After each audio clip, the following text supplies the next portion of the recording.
আপনাদের স্বাগত জানাই কথকের জার্নালে। সাহিত্য শিল্প ইতিহাসের পথ ধরে এই স্লোগানকে সামনে নিয়ে কথকের জার্নাল চেষ্টা করে যাচ্ছে নিত্য নতুন বিষয় আপনাদের সামনে উপস্থাপন করার জন্য। আজকে আমরা তেমনি একটি নতুন বিষয় নিয়ে কথা বলার চেষ্টা করব, সেটি হচ্ছে পোস্ট হিউম্যানিজম। এই বিষয়টি আমাদের সাহিত্য, শিল্প, চিত্রকলা কিংবা চলচ্চিত্রে কিভাবে এসেছে এ নিয়ে কথা বলার জন্য আমাদের কথকের জার্নালকে সময় দিয়েছেন জগন্নাথ বিশ্ববিদ্যালয়ের ইংরেজি বিভাগের প্রিয় মুখ, আমাদের প্রিয় শিক্ষক তানভীর আহসান স্যার। আমরা স্যারকে কথকের জার্নালে স্বাগত। আমার কাছে মনে হয়েছে যে এটা খুব ইন্টারেস্টিং একটা বিষয়। ইন্টারেস্টিং এই অর্থে যে আমরা এখন পর্যন্ত শিল্প, সাহিত্য, এমনকি বিজ্ঞান, প্রযুক্তি কিংবা মানুষের যত ধরনের জ্ঞানকাণ্ড আমরা বলি, আমরা দর্শন বলি, যাই বলি না কেন, মানুষ জ্ঞানের যে চর্চা করেছে সেখানে মানুষ একটা খুব গুরুত্বপূর্ণ বিষয়। মানুষ সবসময় কেন্দ্রে রয়েছে, মানুষ সবসময় কেন্দ্রে থাকে। আমরা একেবারে সেই ধ্রুপদী সময় থেকে যদি শুরু করি, অ্যারিস্টটল, মানে আমরা যদি ইউরোপিয়ান চর্চায় যাই, প্লেটো, অ্যারিস্টটল, সক্রেটিস, সেই সময় থেকে শুরু করি, কিংবা এমনকি আমাদের এই অঞ্চলেও যদি আমরা আর্যভট্ট, চাণক্য কিংবা ভরতমুনি, সেখান থেকেও শুরু করি, আমরা দেখি যে সবসময়ই উপভোগ, সবসময় চিন্তা, সবসময় সক্রিয় চিন্তার কেন্দ্রে ছিল মানুষ। তারই একটা এই চিন্তাধারার ধারাবাহিকতায় ঊনবিংশ শতাব্দীতে ইউরোপে মানবতাবাদ, মানে এনলাইটেনমেন্ট বা আলোকবাদের সূত্র ধরে, আলোকবাদের পথ ধরে মানবতাবাদ একটা খুব গুরুত্বপূর্ণ অংশে এসে উপনীত হয়। কিন্তু একই সাথে আমরা যেটা দেখি যে রেনেসা পরবর্তী ইউরোপে, যেটা আসলে ঊনবিংশ শতাব্দীতে এসে একটা পরিপূর্ণতা পায়, যেই সময়ে মানুষ, আমরা দেখেছি ইউরোপের শিল্প সংস্কৃতি এবং জ্ঞানকাণ্ড, আমি এই শব্দটাই বেশি ব্যবহার করতে চাই, জ্ঞানকাণ্ড, এই জ্ঞানকাণ্ড বা নলেজ স্টেম, তারা একটা বড় ধরনের সংকটের মুখে পড়ে যায়। তারা হঠাৎ করেই যেই শব্দটা ব্যবহার করা হয় সেটি হচ্ছে ভয়েড, বা একটি ফাঁকা জায়গা, শূন্যস্থান, একটা শূন্যস্থানের সৃষ্টি হয়। যেই শূন্যস্থানে এর আগে ছিলেন ঈশ্বর, তারও বেশ কিছুদিন পরে আমরা যখন ক্লাসিক্যাল সময়টা দেখছি, নিউটনের সময়, গ্যালিলিওর সময় দেখছি, তার পরবর্তীতে রেনেসা পরবর্তী সময় এসছে বিজ্ঞান, ঠিক তার পরবর্তী সময়ে হঠাৎ করে একটি শূন্যস্থান তৈরি হয়। হঠাৎ করেই না, আসলে কোনো কিছু হঠাৎ করে তৈরি হয় না, পরম্পরা ধরেই তৈরি হয়, একটা পারম্পর্য তো থাকেই। সেই পারস্পরিকতার জায়গায় যেই শূন্যস্থানটি তৈরি হয় সেটি কোনোভাবে ঈশ্বর দিয়েও পূরণ করা যাচ্ছে না, বিজ্ঞান দিয়েও পূরণ করা যাচ্ছে না, যার ফলশ্রুতিতে আমরা বিংশ শতাব্দীর শুরুর দিকে, এটা মোটামুটি ঊনবিংশ শতাব্দীর শেষের থেকেই শুরু হয়, বিংশ শতাব্দীর শুরুর দিকে আমরা শিল্প এবং সাহিত্যাঙ্গনে অস্তিত্ববাদী সাহিত্য এবং তার পরবর্তীতে অ্যাবসার্ড ধর্মী সাহিত্যের একটা উত্থান দেখতে পাই, যেখানে শেষ পর্যন্ত তারা এই কেন্দ্রের সন্ধানটি বাদ দিয়ে এটাই বোঝানোর চেষ্টা করছেন যে আসলে কেন্দ্রকে খোঁজার কোনো প্রয়োজনই আর নেই, কারণ কেন্দ্রই নেই। একটা ভিতরে একটা হতাশার মতো, একটা শূন্যতার মতো, আমি হতাশা বলবো না, আমি বলবো সংকট, একটা সংকট তৈরি হয়। এরা কেউই হতাশাবাদী ছিলেন না। জাপল সার্ট হতাশাবাদী ছিলেন না, মার্টিন হাইডেগার হতাশাবাদী ছিলেন না, সাহিত্যের ক্ষেত্রে স্যামুয়েল বেকেট হতাশাবাদী ছিলেন না, হতাশাবাদী তারা ছিলেন না, কিন্তু তারা সংকটটিকে ধরতে পেরেছিলেন, সংকটটি ধারণ করেছিলেন, চিহ্নিত করেই তারা এগিয়ে যাচ্ছিলেন। ঠিক তাই। এবং একই সাথে আবার এই যে সংকট, এই সংকট এর পাশাপাশি আমরা আরেকটি আন্দোলন বলি, মুভমেন্ট বলি, সেই মুভমেন্টকে আমরা দেখতে পাই, যেটি আমরা মোটা দাগে বলতে পারি শুরু করেছিলেন এজরা পাউন্ড, সেখানে ছিলেন টি.এস. এলিয়ট, সেখানে জেমস জয়েসেরও একটা বড় বেশ অবদান রয়েছে বলবো। উনি আসলে সেই অর্থে কোনো আন্দোলনে কখনো সক্রিয় অংশগ্রহণ করতে চাননি, কিন্তু ওনার একটা বড় অবদান রয়েছে। এদিকে মালার্মে রয়েছে। আমাদের উপমহাদেশে বিশ্বকবি রবীন্দ্রনাথ ঠাকুরের একটি বড় অবদান রয়েছে সেই অংশটিতে, যেটিকে আমরা বলি আধুনিকতাবাদ বা মডার্নিজম। তো এই আধুনিকতাবাদ বা মডার্নিজমের যে কাজটি ছিল সেটি হচ্ছে যে একটি কেন্দ্রকে খুঁজে বের করা, একটি কেন্দ্র তৈরি করা, যদি পাওয়া না যায় তাহলে তৈরি করতে হবে, যেটি জ্ঞানকাণ্ডের কেন্দ্র হবে। এবং সেই ক্ষেত্রে আবার মানুষই কেন্দ্রে ফিরে এলো। মোদ্দা কথা একটা নতুন প্ল্যাটফর্ম, একটা নতুন একটা ধারণাটা নতুন না, কিন্তু আগে কেন্দ্রে ছিলেন ঈশ্বর, তারপরে বিজ্ঞান, ঈশ্বরকে সরিয়ে এলো বিজ্ঞান, এখন কেন্দ্রে এলো মানুষ, যেটার ফলশ্রুতিতে পরবর্তীতে উত্তর আধুনিকতাবাদ সেই কেন্দ্রের যে প্রশ্ন, কেন্দ্রের যে ধারণা, সেটিকে আবার প্রশ্নবিদ্ধ করা শুরু করেন যে আসলে এই কেন্দ্রে যে মানুষ, সেই মানুষ কোন মানুষ, সেটা একটা। এবং একই সাথে ততদিনে নারীবাদ উঠে এসছে, ফেমিনিজম উঠে এসছে, ততদিনে উত্তর ঔপনিবেশবাদ উঠে এসছে। তারা এই কেন্দ্রের মানুষকে প্রশ্ন করছেন যে এই কেন্দ্রে যে মানুষ, সেই ক্ষেত্রে আমরা বলতে পারি যে উত্তর মানবতাবাদ বা পোস্ট হিউম্যানিজম আসলে উত্তর আধুনিকতাবাদ বা পোস্ট মডার্নিজমের পরবর্তী ধাপও বলতে পারি। আসলে ঠিক পরবর্তী না, কারণ এটি পোস্ট মডার্নিজম থেকে উৎসারিত একটি ধারাই, যার সাথে পোস্ট মডার্নিজমের আপাত অর্থে কোনো বিরোধ নেই, আবার পোস্ট মডার্নিজমের সাথে সেই অর্থে শুধুমাত্র আমরা যেটা বলি উচ্চারণের যে সম্বন্ধ, সেই সম্বন্ধ ছাড়া খুব বেশি আলোচনার সম্বন্ধ আসেন। আবার অনেক জায়গাতেই আমরা দেখতে পাই যে পোস্ট মডার্নিজম এবং পোস্ট হিউম্যানিজমের আলোচনা প্রায়ই মিলে যাচ্ছে, তারা একজন আরেকজনকে ছেদ করে যাচ্ছে, তারা একজন আরেকজনকে সাপ্লিমেন্ট করে যাচ্ছে, এই ঘটনাটাও ঘটে। এখন প্রশ্ন হচ্ছে যে আমরা যদি একেবারে ইতিহাসে ঠিক সিচুয়েট করতে চাই, মানে আমরা দেখতে চাই যে ঠিক কোন সময়টায় পোস্ট হিউম্যানিজমের আলোচনাটা এসছে, তাহলে আমরা পাবো যে 1977 সালে ইহাব হাসান, উনিও একজন উত্তর আধুনিক পোস্ট মডার্নিস্ট, তিনি একটি মজার ব্যাপার স্কলারলি একটা লেখা লেখেন, আমরা যেটাকে আর্টিকেল বলতে পারি, কিন্তু আর্টিকেলটা লেখা হয় একটি নাটকের আঙ্গিকে। সেখানে 5টি দৃশ্য ছিল এবং সেই 5টি দৃশ্যের মাধ্যমে তিনি পোস্ট হিউম্যানিজমের যে ধারণা, সেই ধারণাটিকে প্রথম মঞ্চে নিয়ে আসেন এবং সেখান থেকে জ্ঞানের আলোচনার ভিতরে স্কলারলি বা একাডেমি আলোচনা এবং একাডেমিয়াতে তিনি নিয়ে আসেন। এরপর থেকেই আমরা এই বিষয়ক বিভিন্ন দিক থেকে আলোচনাগুলো পাই এবং সবচেয়ে ইন্টারেস্টিং ব্যাপার হচ্ছে দুটি গ্রন্থের কথা এখানে আমি বলতে চাই। একটি হচ্ছে 2017 সালে কেমব্রিজ ইউনিভার্সিটির literature and the post humanism নামে একটি রিডার সিরিজ তারা তৈরি করে, যেখানে তারা পোস্ট হিউম্যানিজমের সাথে সাহিত্য, সংস্কৃতি এবং খুবই আরো আকর্ষণীয় ব্যাপার হচ্ছে যে শুধুমাত্র সাহিত্য নয়, সাহিত্যের সাথে সাথে তারা চলচ্চিত্রকেও অন্তর্ভুক্ত করেছেন। তো কারণ দেখাই যাচ্ছে যে এই আলোচনা করতে গেলে চলচ্চিত্রকে বাদ দিয়ে আলোচনা করা যাচ্ছে না, কিংবা এখন এই মুহূর্তে আমার মনে হয় যে শুধু চলচ্চিত্র না, এমনকি ভিজুয়াল মিডিয়ার অন্যান্য যে মাধ্যমগুলো আছে, যেমন ওয়েব সিরিজ, নেটফ্লিক্স কিংবা এই ধরনের যে মাধ্যমগুলো আছে, সেই মাধ্যম, ইউটিউব একটা খুব শক্তিশালী মাধ্যম, এই মাধ্যমগুলোর আলোচনাও সেখানে চলে আসছে। তো এটি হচ্ছে 2017 সালে কেমব্রিজ ইউনিভার্সিটির একটি বই। দ্বিতীয় আরেকটি বই হচ্ছে, আমি মূলত এই চিন্তকের কাছ থেকেই অনুপ্রাণিত হয়েছি। ওনার লেখা বই পড়েই আমি এই বিষয়টাতে প্রথম গভীরভাবে চিন্তা ভাবনা করা শুরু করি। ওনার নাম হচ্ছে রসি ব্রেইদাতি। উনি একজন ইতালীয় অধ্যাপক, এখন আছেন নেদারল্যান্ডে ইউনিভার্সিটি অফ ইউট্রেক্টে, এবং ওনার একটি প্রতিষ্ঠানই আছে ইনস্টিটিউট অফ পোস্ট হিউম্যানিজম, এবং উনি পোস্ট হিউম্যানিজম নিয়ে প্রতি বছরই সামার স্কুল করেন এবং সেখানে তিনি পোস্ট হিউম্যানিজম নিয়ে কথা বলেন। তো ওনার লেকচারও ইউটিউবে পাওয়া যায়।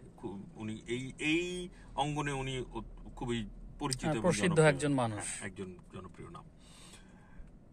একই সাথে নিউ ইয়র্ক সিটি ইউনিভার্সিটিতে আছেন ফ্রান্সেস্কা ফেরান্দা। এই অধ্যাপক, তিনি পোস্ট হিউম্যানিজমের সাথে দর্শনকে সংযুক্ত করে আলোচনা করার চেষ্টা করেছেন। আমি এই চিন্তকদের আলোচনা শোনার পরে আমার কাছেও মনে হয়েছে যে হ্যাঁ, পোস্ট হিউম্যানিজম বা উত্তর মানবতাবাদ আমাদের জন্য খুব প্রাসঙ্গিক একটি আলোচনা। তাহলে স্যার, পোস্ট হিউম্যানিজম এবং ফিলোসফি এ দুটোর সম্পৃক্ততায় তারা যদি দুটোকে যুগপথ সামনে রেখেই কাজ করতে চাচ্ছেন, আসলে দুটোর সঙ্গে তারা সম্পৃক্ততা কিভাবে দেখাতে চাচ্ছেন, সম্পৃক্ততার জায়গাটুকু? এটা ভালো প্রশ্ন, কিন্তু আমি এই ক্ষেত্রে যে জিনিসটি আসলে বুঝতেও চাই, বোঝাতেও চাই, সেটা হচ্ছে যে আসলে সাহিত্যের যে আলোচনা, সেটি কি দর্শন থেকে খুব আলাদা? না, আমরা সাহিত্যে যে সাহিত্য তত্ত্বটি পড়ি, যেমন অ্যারিস্টটলের পোয়েটিক্স পড়ি, সেটি মূলত একটি দর্শনের টেক্সট হিসেবেও পাঠযোগ্য, প্লেটো রিপাবলিক দর্শনের টেক্সট হিসেবেও পাঠযোগ্য, আবার সাহিত্য তত্ত্বের যে টেক্সট সেই হিসেবেও পাঠযোগ্য। আমাদের সিলেবাসগুলো সেভাবেই তো সাজানো। হ্যাঁ, মানে দর্শনকে যদি আমরা ধরি সকল জ্ঞানের মাতৃকা, তাহলে সেখান থেকে সাহিত্যের যে আলোচনাগুলো আসবে সেটি আসলে দর্শন থেকে উৎসাহিত হওয়ার সম্ভাবনা সবচেয়ে বেশি। একই সাথে এই খুব সাম্প্রতিক সময়ে আরেকটি শব্দকে আমরা খুব ব্যবহার করছি, ক্রিটিক্যাল থিওরি এবং ক্রিটিক্যাল থিঙ্কিং। তো আমরা এখন ক্রিটিক্যাল বলতে যদি জটিলতর বুঝি তাহলে মনে হয় খুব পরিষ্কার হয় না, কিন্তু আমরা যদি বলি সমালোচনা তত্ত্ব এবং সমালোচনামূলক চিন্তা, অর্থাৎ কোনো একটি বিষয়কে সরাসরি স্বীকার করে বা মেনে না নিয়ে বা সেটিকে অনুসরণ না করে সেটিকে প্রশ্ন করা এবং প্রশ্নের উত্তরগুলি খোঁজার মাধ্যমে সেটি নিয়ে আরো বিশ্লেষণে যাওয়া এবং তারপরে সেটিকে গ্রহণ করা অথবা বর্জন করা, যেটাই করা হোক। তো এই যে ক্রিটিক্যাল থিওরি, এই পোস্টহিউম্যানিজম কিন্তু ক্রিটিক্যাল থিওরির মধ্যেই পড়ে। এটি শুধুমাত্র সাহিত্য তত্ত্ব না, এটি শুধুমাত্র দর্শন না, এটি একটি সমালোচনামূলক তত্ত্ব। এটি সমালোচনা করে। তাহলে প্রশ্ন হচ্ছে যে এটি কি সমালোচনা করে, কাকে সমালোচনা করে? সেটাই আসলে পোস্ট হিউম্যানিজম কি বিষয় নিয়ে কথা বলছে। তো এইখানে আমরা দেখি পোস্ট হিউম্যানিজমে কয়েকটি বিষয় নিয়ে তারা চিন্তিত। তার মধ্যে একটি হচ্ছে যে মানুষের কেন্দ্রিকতা। মানুষের কেন্দ্রিকতার বাইরেই আমরা যখন যাব তখন মানুষের কেন্দ্রিকতা, এই যে সাদা ইউরোপীয় পুরুষ, এই কেন্দ্রিকতা নিয়ে প্রশ্ন তো নারীবাদও তুলেছেন।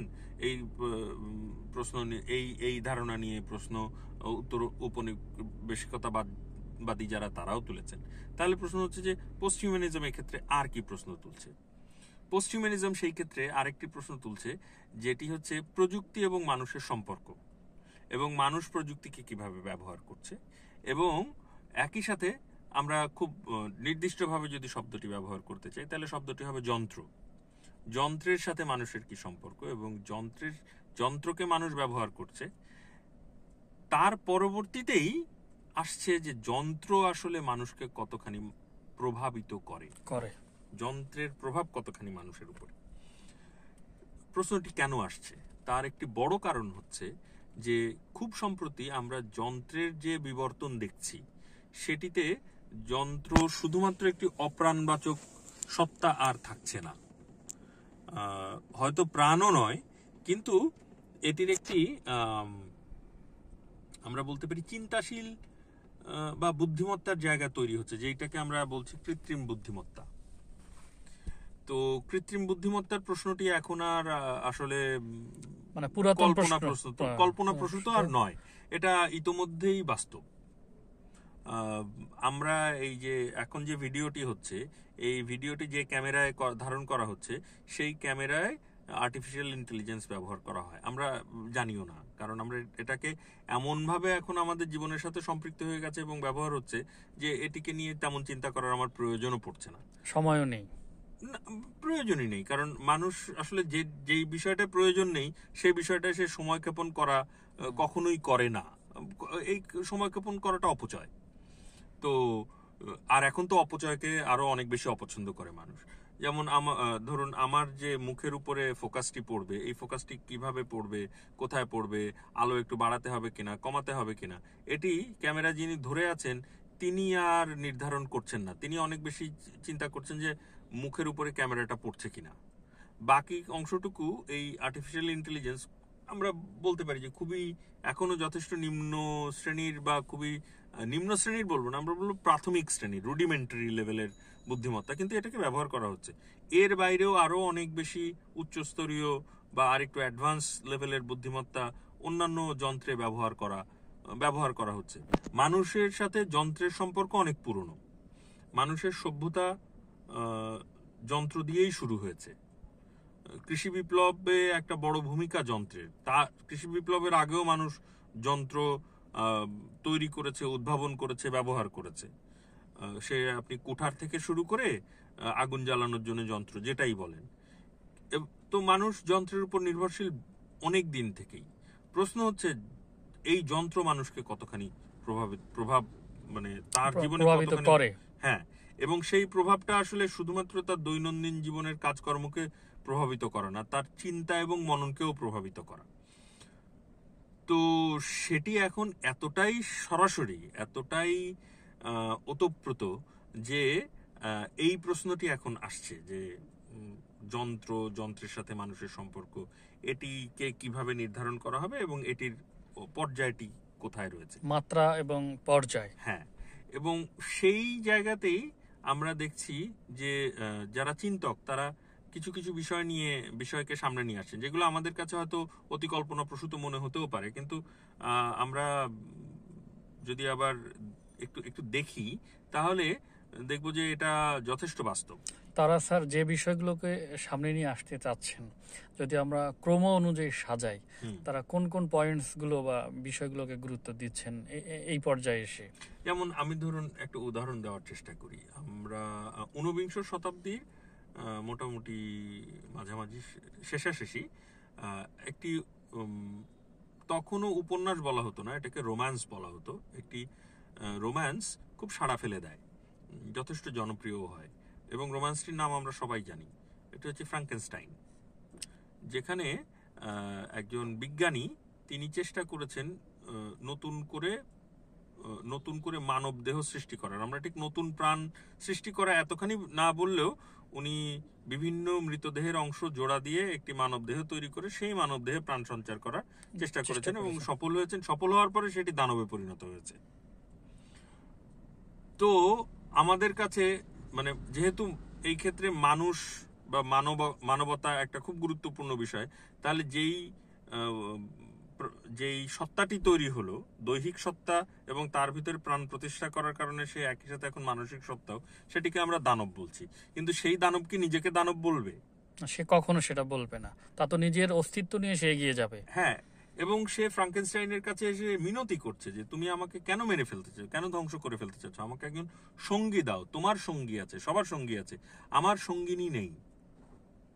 তার যে আকুতি সেটা যথেষ্ট মানবিক এবং প্রাসঙ্গিক। হ্যাঁ, আমার স্বার্থের প্রশ্ন তখন আসছে, মানুষের স্বার্থের প্রশ্ন আসছে, এবং ফ্রাঙ্কেনস্টাইন এই সিদ্ধান্তেই আসছেন যে মানুষ এর যদি সঙ্গিনী তৈরি করে দেওয়া হয় এবং তারা যদি সন্তান সন্ততি তৈরি করে, তাহলে মানুষ বিপদের মুখে পড়বে। তার মানে মানুষের স্বার্থ রক্ষা করার জন্য যেই দানবকে আমি তৈরি করেছি তাকে আর রাখা যাবে না। তার মানে মানুষের স্বার্থ এখানে খুব গুরুত্বপূর্ণ বিষয় হয়ে গেল। কিন্তু ওই যে দানব, তার যে বুদ্ধিমত্তা, তার যে চিন্তা, সে যে অনুভব করে, সেটিকে কতখানি আসলে অস্বীকার করা যাবে? এই বিষয়গুলো নিয়ে যে ফ্যাসিনেশন, যারা চিন্তা করেন, যারা সৃষ্টিশীল, সৃজনশীল, যারা সাহিত্যিক, তাদের বা যারা কবি, তাদের এই যে ফ্যাসিনেশন, সেটি কিন্তু খুব নতুন নয়, সেটি অনেক পুরনো। আমরা 2003 সালের দিকে, আমার সালটা ভুল হতে পারে, কিন্তু যেই চিন্তকের নাম বলবো, ওই চিন্তকের নামে আমার ভুল হবে না, ওনার নাম হচ্ছে ডোনা হারাওয়ে। উনি একটি প্রবন্ধ লিখলেন, যে প্রবন্ধের নামই হচ্ছে সাইবর্গ ম্যানিফেস্টো। তাহলে এই সাইবর্গ শব্দটি উনি ব্যবহার করলেন। সাইবর্গ শব্দটি অবশ্য উনিই প্রথম ব্যবহার করেননি, সাইবর্গ শব্দটি তার আগেও ব্যবহার হয়েছে। এটি একটি বৃহৎ শব্দের সংক্ষিপ্ত রূপ। সেই বৃহৎ শব্দটি হচ্ছে সাইবারনেটিক অর্গানিজম। তাহলে সাইবারনেটিক অর্গানিজম জিনিসটা কি? এই সাইবার শব্দটা আবার এসেছে, মজার ব্যাপার, উইলিয়াম গিবসনের নিউরোম্যান্সার উপন্যাস থেকে এই সাইবার শব্দটিকে, সাইবার স্পেস শব্দটিকে নেওয়া হয়েছে, যেখানে বোঝানো হয়েছে এখন যেটাকে আমরা ইন্টারনেট বলি, সেই ইন্টারনেটের ভিতরের যে জগৎ, ইন্টারনেটের যে বিভিন্ন যন্ত্র নিজেদের সাথে একজন আরেকজন সংযুক্ত হয়ে যে একটি বড় জগৎ তৈরি করছে, যেটি মানুষের দৃশ্যমানতার বাইরে, বিশাল ইথিওপিয়া বলা চলে এক অর্থে। হ্যাঁ, তো সেই অংশটিকে তিনি কল্পনা করার চেষ্টা করেন, সেটার নাম দিয়েছেন সাইবার স্পেস। এবং এই সাইবার স্পেসকে নির্ভর করে, সাইবার স্পেসের এই ধারণা এবং প্রযুক্তিকে নির্ভর করে এবং ব্যবহার করে যেই অর্গানিজম, প্রাণ তৈরি হয়, সেই হচ্ছে সাইবর্গ। আমরা ধরুন সায়েন্স ফিকশনে যেটা দেখি, সায়েন্স ফিকশন চলচ্চিত্রেও যেটা দেখি। স্যার, এখানে সাইবর্গ, এটার একটা প্রাসঙ্গিক বাংলা আমরা কি বলতে পারি? সাইবর্গের আমি কোনো প্রাসঙ্গিক বাংলা পাইনি। এমনকি বাংলাদেশে যারা এই বিষয়গুলো নিয়ে উপন্যাস লিখছেন, গল্প লিখছেন, বা এমনকি স্কলারলি আলোচনায় যাচ্ছেন, তারা এটার কোনো বাংলা শব্দ ব্যবহার করেননি। তারা এটাকে সাইবর্গ শব্দই, যেমন ইন্টারনেট আমি অন্তর্জাল বললে আসলে বোঝায় না কিছুই, আমি যেভাবেই বলি, হয়তো খুব রোমান্টিক শোনায় শব্দটা, বা মোবাইল ফোন আর মুঠোফোন আসলে একই অর্থ বহন করে না। আমেরিকায় বলে সেলুলার ফোন আর মোবাইল ফোন আবার একই ধরনের অর্থ ব্যবহার করে না। এটার মানে ভাষা তো আসলে খুব তার মানে স্যার বলতে পারে নতুন যে আবিষ্কার সেটি তার প্রয়োজনীয়তা এবং উপযোগিতার প্রেক্ষিতেই নিজের অস্তিত্বকে নাম সমেত জানান দেয়। সেই জায়গা থেকে স্যার সাইবর্গ শব্দটি, হ্যাঁ, এবং এটা সাইবর্গ হিসেবেই আসলে পৃথিবীর সব ভাষাতেই সাইবর্গ হিসেবেই শব্দটাকে ব্যবহার করা হচ্ছে, আর কোনো শব্দ কেউ খুঁজে বের করার চেষ্টাও করেন নাই। তো এই সাইবর্গ হচ্ছে একটি প্রাণী, মানুষ হতে পারে, অন্য প্রাণীও হতে পারে, যে একদিকে প্রাকৃতিকভাবে প্রাণী আর বাকি অংশ যন্ত্র। যন্ত্র এবং প্রাণীর এক ধরনের সমন্বয়, সংশ্লেষ। সেটি প্রাণীর সাথে যন্ত্রকে জোড়া দিয়েও হতে পারে, যন্ত্রের সাথে কোনো একটি প্রাণীর শরীরের অংশ জোড়া দিয়েও হতে পারে। এবং এই সাইবর্গের চিন্তা করার ক্ষমতা আছে। কোনো ক্ষেত্রে দেখানো হয় সাইবর্গের চিন্তা করার ক্ষমতা আছে, কোনো ক্ষেত্রে দেখানো হয় যে সাইবর্গের তেমন চিন্তা করার কোনো ক্ষমতা নেই। আপনাকে আমি থামিয়ে এই সাইবর্গের সূত্রে একটি পুরাণের দিকে একটু যেতে চাই। আমরা প্রাচীন গ্রিসে আমরা দেখেছি কিছু শক্তিশালী জাতিগোষ্ঠী, সেখানে আমরা গ্রিক লেখক, সাহিত্যিক বা ইতিহাসবিদ যারা আছেন, সেখানে সে চরিত্রগুলোকে দেখছি যুদ্ধক্ষেত্রে বা বিভিন্ন জায়গায় তারা উপকারিতার জন্য কিংবা রাজ্য জয়ের জন্য কিংবা যে কোনো প্রাসঙ্গিকতায় এই জাতিগোষ্ঠীকে বিশেষভাবে ব্যবহার করা হচ্ছে। তার মধ্যে অর্ধেক হচ্ছে ঘোড়া, অর্ধেক হচ্ছে মানুষ। তার মানে শক্তিশালী, শক্তিমত্তা, এই জায়গাগুলোকে চিহ্নিত করার জন্য যুগে যুগে মানুষ তাদের কল্পনায় এই বিষয়গুলোকে কিন্তু সাহিত্যে সৃষ্টি করেছেন। এখন পরবর্তীকালে এসে আমরা যে বিষয় নিয়ে আলোচনা করছি, সাইবর্গ, সেখানেও কিন্তু স্যার সেই বিষয়টা আমরা দেখছি, যেটা আমরা হাজার বছর ধরে আমাদের চিন্তার মধ্যেই ছিল। এখানে এক সময় সেখানে দেখছি যে প্রাণীর মধ্যে, দানবীয় প্রাণীর মধ্যে মানুষের অস্তিত্ব খুঁজে পাওয়া, সেই শক্তিমত্তাকে খুঁজে পাওয়া। আর এখানে দেখছি যন্ত্রের মধ্যে মানুষের অস্তিত্বকে একটু চিহ্নিত করা। আমি কি স্যার খুব বেশি ভুল বলে ফেললাম? ভুল না, মজার ব্যাপার। আমি বরঞ্চ আপনার এই কথা প্রসঙ্গ ধরে আরেকটা উদাহরণে যাই। আমরা গ্রিক পুরাণে একটি দানবের নাম শুনেছি, মিনেটর, যে অর্ধেক ষাঁড় অর্ধেক মানুষ। মজার ব্যাপার, এই মিনেটরের উচ্চারণ কিন্তু একটি ষাঁড়ের সাথে একজন মানব নারীর মিলনের মাধ্যমে। ষাঁড় দ্বারা মানব নারী গর্ভবতী হয়ে মিনেটরের জন্ম দেয়, যেটি একটি দানব। মিনেটর তো নিজে, মজার ব্যাপার, মিনেটর আবার আমরা জানি যে ষাঁড় হচ্ছে তৃণভোজী প্রাণী, যতই ভয়াবহ দেখাক না কেন, কিন্তু মিনেটর হচ্ছে মাংসাশী এবং সে মানুষের মাংস খায়, মানুষ খেকো। তো এই যে একটি চিন্তা আমরা করছি, এই চিন্তা কিন্তু আজকে, আমি সেটাই বলছি যে এই চিন্তা কিন্তু আজকে না, চিন্তাটা অনেক আগে থেকে, কিন্তু সেই চিন্তাটাকে যখন আমরা সামনে দেখতে পাচ্ছি, বাস্তবের মতন করে দেখতে পাচ্ছি, তখন হচ্ছে এই যে বাস্তব এবং কল্পনার মাঝখানের দেয়ালটা যখন ভেঙে যায়, তখন এটাকে কতখানি গ্রহণ করা যাবে বা গ্রহণ করা যাবে না, সেই সংকটটি তৈরি হয়। মজার ব্যাপার, এই যে মিনেটর, দানব, সাইবর্গ, এদের আলোচনা বা এদের উল্লেখ আমরা কোথায় পাই, সাহিত্যে কোথায় পাই? আমরা একটা হচ্ছে পুরাণে তো পেতাম মিনেটরদেরকে, পরবর্তীতে এই যে দানবের আলোচনা, এদেরকে ফ্যান্টাসি সাহিত্যে পেতাম। এর পরবর্তীতে নতুন একটি সাহিত্যের ধারা তৈরি হয়ে আসে। এটা হচ্ছে সবচেয়ে মজার ব্যাপার, যে এটিকে সাহিত্যের ধারা বলা হবে কিনা সেটা নিয়ে দীর্ঘদিন ধরে একটা বড় ধরনের তর্ক ছিল, এবং এটাও একটা বড় ধরনের সংকটের জায়গা তৈরি হয়েছে। যেমন ধরুন, একটু আমরা যদি প্রসঙ্গ থেকে সরেই যাই, থ্রিলারকে সাহিত্য বলা হবে কিনা সেটা নিয়ে অনেক তর্ক আছে। ঠিক সেরকম সায়েন্স ফিকশনকে সাহিত্য বলা হবে কিনা, সায়েন্স ফিকশন সাহিত্য কিনা, সায়েন্স ফিকশন লেখা হচ্ছে অনেকদিন ধরে। স্যার, আমরা সায়েন্স ফিকশনের আলাপচারিতা যাওয়ার আগে ফিকশনকে অনেক সময় ফিকশন এবং নভেল, উপন্যাস, ফিকশন, এই দুটো নিয়ে গুলিয়ে ফেলি। আবার অনেক ক্ষেত্রে দেখি অনেকেই আছেন যারা ফিকশনকে সাহিত্যের ধারায় গুরুত্ব দিতেই চান না। আমরা কি এ নিয়ে একটু তর্কে যাব বা না? আমি আসলে এটা নিয়ে তর্কে খুব বেশি যাওয়ার প্রয়োজন মনে করি না। তার কারণ হচ্ছে, দেখুন, বাংলায় আমরা বলছি গদ্য সাহিত্য, আর একটা হচ্ছে প্রবন্ধ সাহিত্য। ইংরেজিতে তাহলে হয় প্রোজ লিটারেচার আর হচ্ছে এসে লিটারেচার, ইংরেজি যদি করি। মজার ব্যাপার, ইংরেজিতে এই দুটো শব্দ প্রোজ লিটারেচার শব্দটা যদিও ব্যবহার করা হয়, এসে লিটারেচার তো ব্যবহার করাই হয় না। আপনার প্রোজ লিটারেচার শব্দটাও আসলে ওইভাবে ব্যবহার করা হয় না, বরঞ্চ যেই দুটো শব্দ ব্যবহার করা হয় সেটা হচ্ছে ফিকশন এবং নন ফিকশন।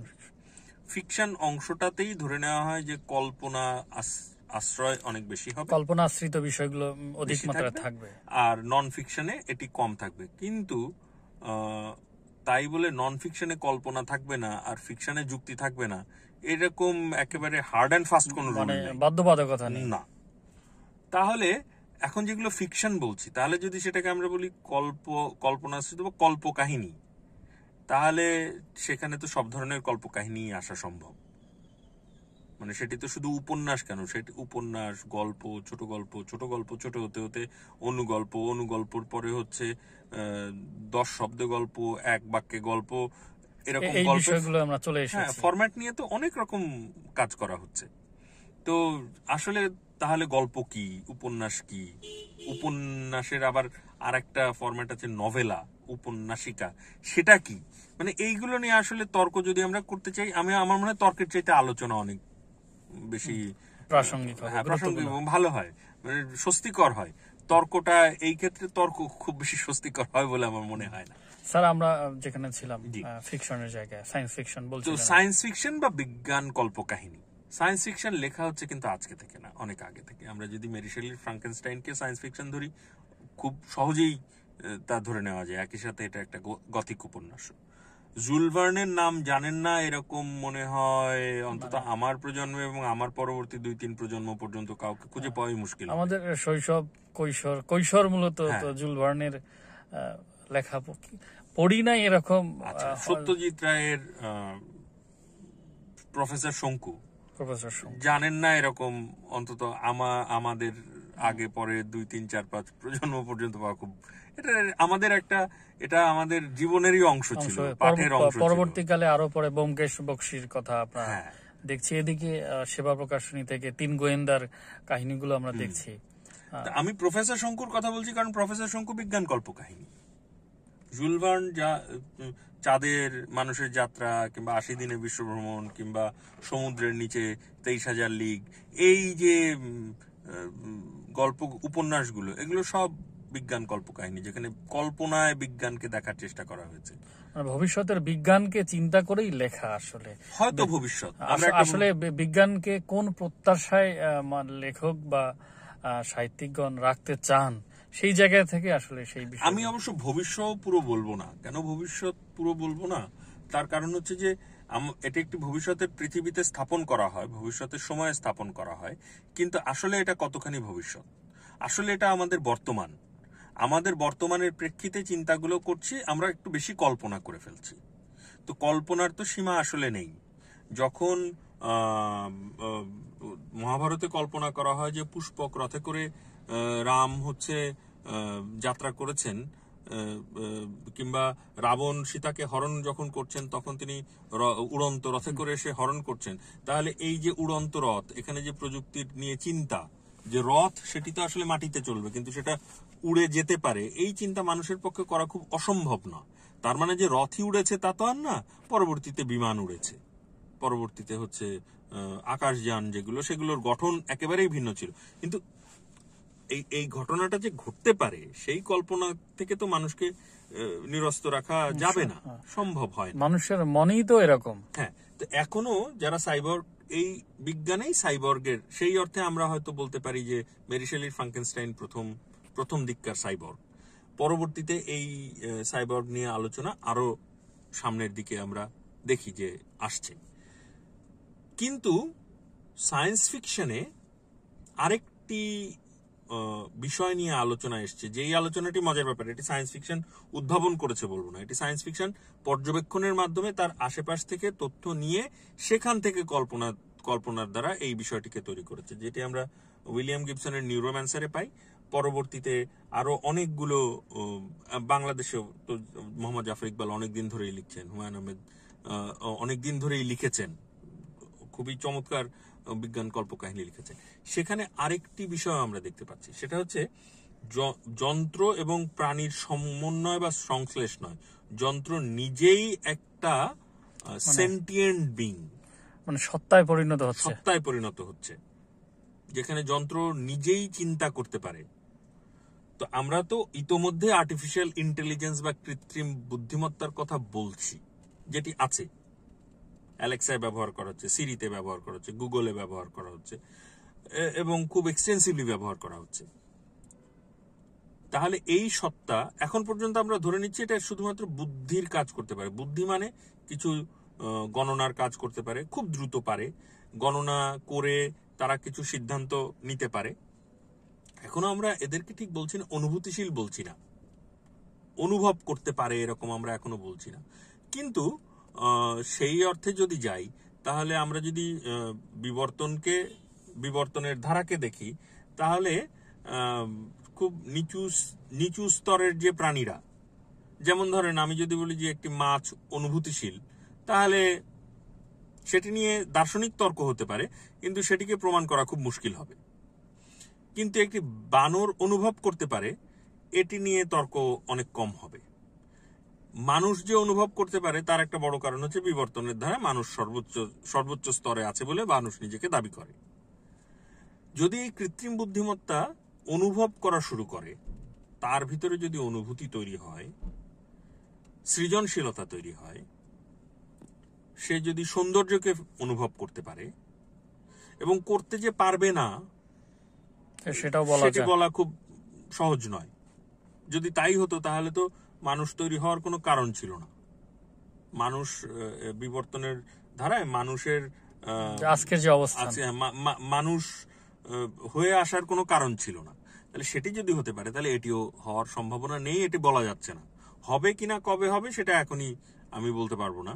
সেটি যারা প্রযুক্তিবিদ তারাও হয়তো খুব নির্দিষ্ট করে বলতে পারবো না, কিন্তু সম্ভাবনা থাকছে। তখন এই যে সত্তাটা তৈরি হচ্ছে, এই সত্তার সাথে মানুষ যে সত্তা, তার সম্পর্ক কি হবে? সেটি কি শত্রুতামূলক হবে, বন্ধুত্বমূলক হবে, সেটি কি প্রতিযোগিতামূলক হবে, সেটি কি টিকে থাকার জন্য একজন আরেকজনকে বিনাশ করে দেওয়ার সম্পর্ক হবে, কি হবে? আমরা স্যার এই সংক্রান্ত যে চলচ্চিত্রগুলো দেখি, সেটার ব্যাখ্যায় কি আমরা অবশ্যই যেতে পারি। মানে আমার তো মনে হয় এই ক্ষেত্রে ওয়াচস্কি ব্রাদারের 1999 সালে ওয়াচস্কি ব্রাদারের দি ম্যাট্রিক্স একটা খুবই গুরুত্বপূর্ণ আলোচনার অংশ হয়ে দাঁড়াবে। কারণ যেখানে দেখানো হচ্ছে যে মানুষ যন্ত্রের উপরে নির্ভর করত তার কাজকে সহজ করার জন্য, এখন যন্ত্র মানুষের উপরে নির্ভর করছে তার শক্তির উৎস হিসেবে। কারণ মানুষের শরীর থেকে তৈরিকৃত বিদ্যুৎ দিয়ে যন্ত্র চলছে, মানে খামারে মানুষ তৈরি করা হচ্ছে তাদের প্রয়োজন। হ্যাঁ, এবং মানুষকে এজেন্ট স্মিথ একটা জায়গাতে খুব অসাধারণ কথা বলেছে যে প্রথম দিকের যে এক্সপেরিমেন্ট, পরীক্ষা নিরীক্ষা, সেটি ব্যর্থ হয়েছিল, যে কারণে এন্টায়ার ক্রপ ওয়াজ লস্ট, পুরো ফসল ধ্বংস হয়ে গিয়েছিল। তার মানে মানুষকে মানব শরীরকে ফসলের সাথে তুলনা করা হচ্ছে। তো এখন এই ফসলের সাথে তুলনা আসলে আল মাহমুদের সোনালী কাবিনের কৃষাণীকে ফসলি জমির সাথে তুলনা করার মতন বিষয়টি নয়। এটি হচ্ছে অনুধাবনের প্রশ্ন। এখন এই প্রশ্নটি পশ্চিমানিজমে গুরুত্বপূর্ণ হয়ে দাঁড়াচ্ছে। একই সাথে পশ্চিমানিজমে আরো একটি বিষয় গুরুত্বপূর্ণ হয়ে দাঁড়াচ্ছে, যেটি ইকোক্রিটিসিজমেও এসছে, কিন্তু পশ্চিমানিজম এইটির একটি দার্শনিক প্রশ্নের জায়গায় যাচ্ছে। সেটা হচ্ছে যে শুধু কি মানুষের প্রাণী গুরুত্বপূর্ণ, শুধু কি মানুষের প্রাণী মূল্যবান, অন্য প্রাণের মূল্য আসলে কতখানি, সেই মূল্য কে নির্ধারণ করে, কিভাবে নির্ধারণ করে? যেমন একটি কুকুর কিংবা একটি বিড়াল কিংবা একটি গাছ, তার আমি বলছি যে সে সপ্রাণ বস্তু, তার প্রাণ আছে, তাহলে সেই প্রাণের মূল্য কিভাবে নির্ধারিত হয়, সেই প্রাণের সাথে মানুষের সম্পর্ক কি হবে? এটিও হচ্ছে বিয়ন্ড হিউম্যানিজম বা পোস্ট হিউম্যানিজম, মানুষের বাইরেও চিন্তা করতে পারা। মানুষের বাইরে তাহলে আমরা সত্তা পাচ্ছি সাইবর্গ, যেটি মানুষ এবং প্রাণী এবং যন্ত্রের সংশ্লেষ। আমরা পাচ্ছি কৃত্রিম বুদ্ধিমত্তা, যেটি একেবারেই কৃত্রিমভাবে তৈরি, যার সাথে প্রাণের কোনোই সংযোগ নেই। আমরা পাচ্ছি মানুষের বাইরে অন্যান্য প্রাণী। একই সাথে আমি আরো একটি সংজ্ঞায় যেতে চাই, এটি আমি খুব বেশি পাইনি, কিন্তু কোনো কোনো ক্ষেত্রে এই সংজ্ঞাটিও আসে, এটি রসিব্রেদতি এর উল্লেখ করছেন। সেটি হচ্ছে মানুষের সংজ্ঞা কে নির্ধারণ করে।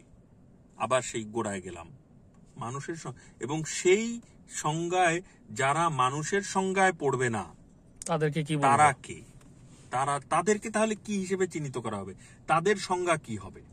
যেমন ধরুন বর্নিও দ্বীপের, এটি ক্ল্যারিস লিসপেক্টরের একটি অসাধারণ গল্প আছে, যেখানে দেখা হয় পৃথিবীর সবচেয়ে ক্ষুদ্র নারী, তার ছবি তুলে নিয়ে আসা হয়েছে।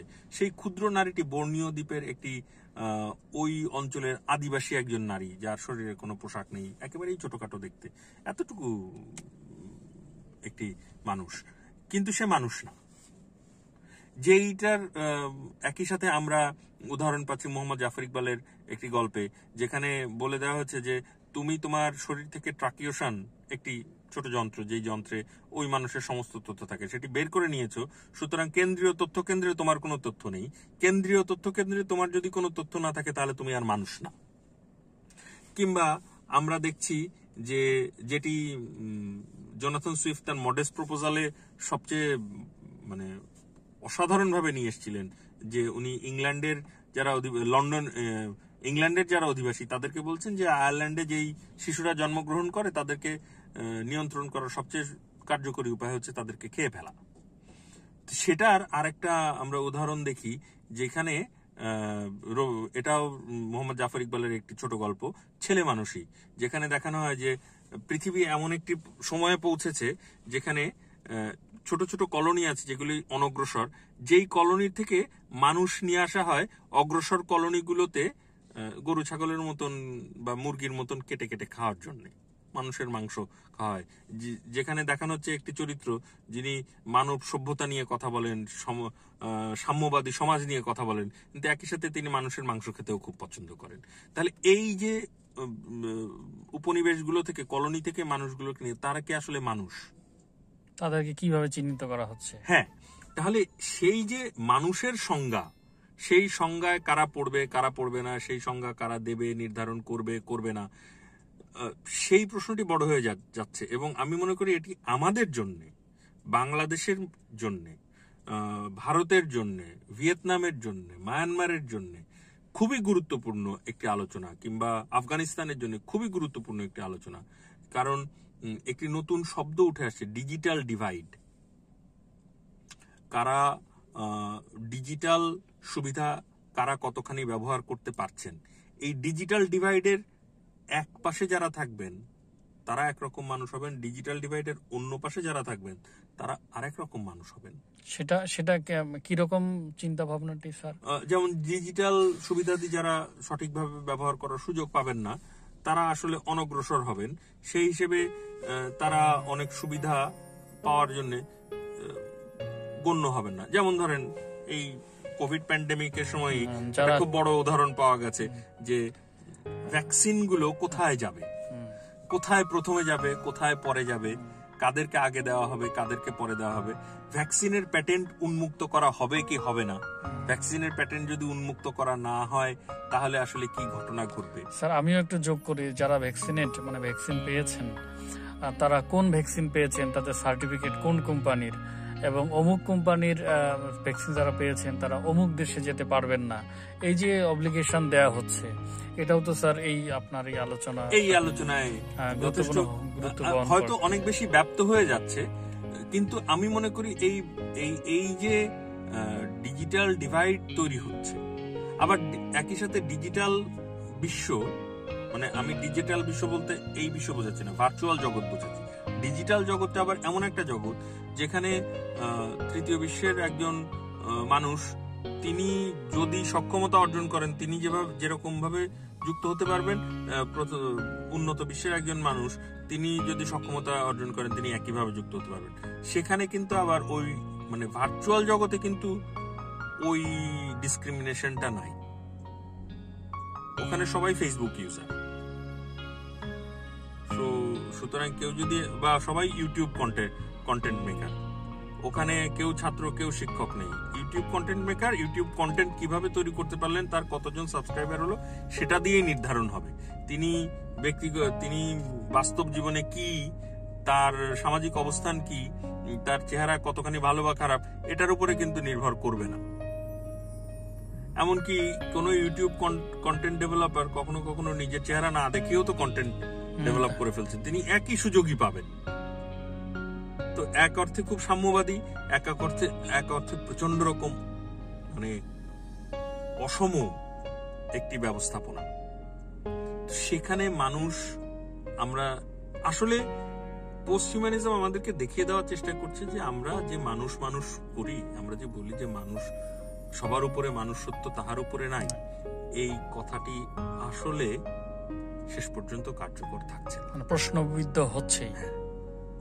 শুধু মানুষ নিয়ে হয়তো সামনে আর খুব বেশি আগানো যাবে না, আমাদেরকে মানুষকে অতিক্রম করেও চিন্তা ভাবনাটা শুরু করতে হবে। আমরা স্যার চমৎকার একটি আলোচনার ভিতর দিয়ে গেলাম, আপনাকে অসংখ্য ধন্যবাদ।